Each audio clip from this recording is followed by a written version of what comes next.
Comme ça, c'est bon? Alors, merci à tous d'être là. Merci aux organisateurs, Maxime Laurence. Merci à M. le Métis-Vierge pour sa prestation tout à l'heure et aux autres orateurs. Alors, pour commencer, je voudrais vous poser une question.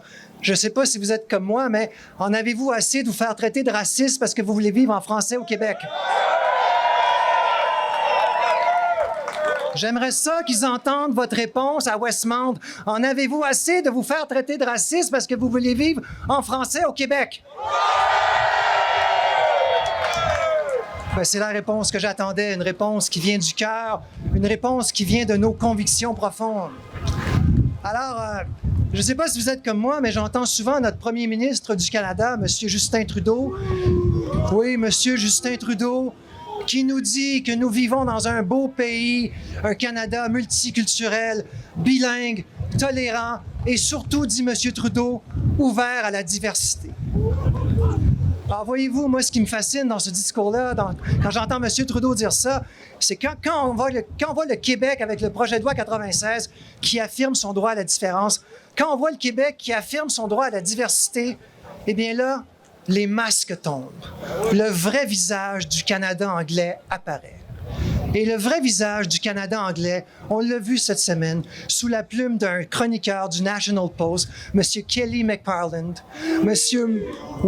McParland, qui nous a accusés collectivement, les Québécois, d'avoir une attitude discriminatoire, de pratiquer l'intolérance face aux anglophones du Québec. Et M. McParland qui nous a dit qu'on devrait s'inspirer du traitement des Franco-Ontariens, du traitement que la majorité ontarienne a réservé aux Franco-Ontariens. Alors, je vais profiter de l'occasion qui m'est donnée aujourd'hui pour donner un bref cours d'histoire à M. McParland. Au début du 20e siècle, il y avait 10 % de Canadiens français en Ontario. Et 10 % de Canadiens français, c'était beaucoup trop pour les 90 % de Canadiens anglais de l'Ontario. C'était une menace pour l'Ontario, c'était une menace pour le Canada, c'était une menace pour l'Empire britannique. Alors, en 1911, le gouvernement ontarien a fermé les écoles françaises de l'Ontario. Le gouvernement ontarien voulait assimiler les Canadiens français, un peuple inférieur, et c'était la première étape pour éradiquer le fait français partout au Canada. Et là, après ça, 3 ans plus tard, la guerre a commencé et les Canadiens français se sont mobilisés contre la conscription parce qu'ils ne voulaient pas être conscrits pour un pays qui voulait les assimiler. Et là, qu'est-ce qu'ont fait les Ontariens? Les Ontariens nous ont accusés d'être des traîtres. Les Ontariens nous ont accusés d'être à la solde de l'Allemagne.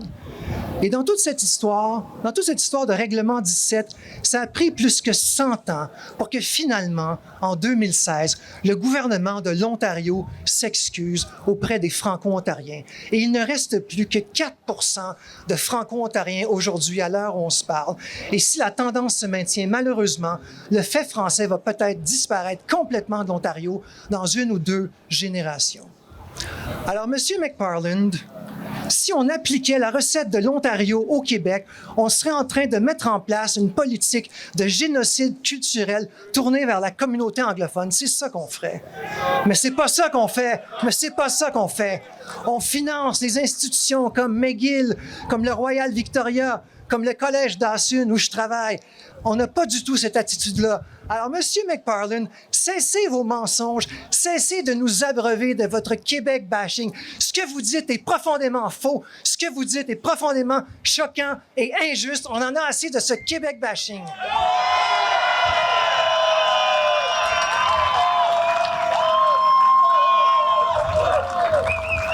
Et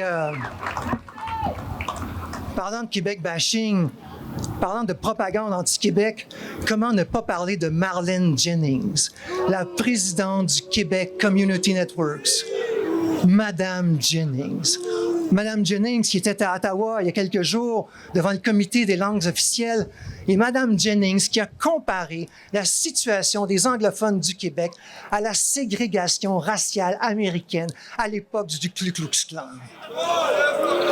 Alors, je voudrais rappeler que la ségrégation raciale américaine, ça a mené notamment au lynchage de 4075 Noirs entre 1877 et 1950. Et c'est à cela que Mme Jennings a comparé la situation des anglophones du Québec.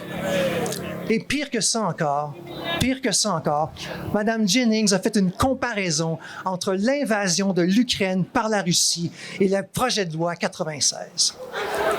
La Russie qui commet des massacres, la Russie qui commet des crimes de guerre, qui assassine des enfants, qui bombarde des hôpitaux, qui tue des femmes et des civils. Et c'est à cela que Mme Jennings nous a comparés. Alors voyez-vous, mes amis, dans ce beau grand Canada tolérant de M. Trudeau, la minorité nationale québécoise, c'est la seule minorité contre laquelle vous avez le droit de dire absolument n'importe quoi. Vous pouvez nous traiter de nazis, de Gestapo, de fascistes, de racistes. Il n'y a absolument aucune limite sur tout le mal que vous pouvez dire de la minorité nationale québécoise. Alors moi, j'ai un message pour tous les Marlene Jennings du Canada, pour tous les Kelly McParland du Canada.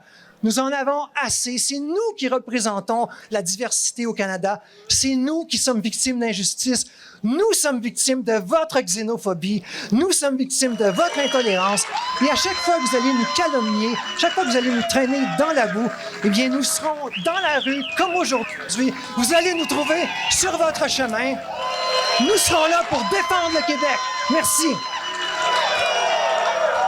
Merci. Merci.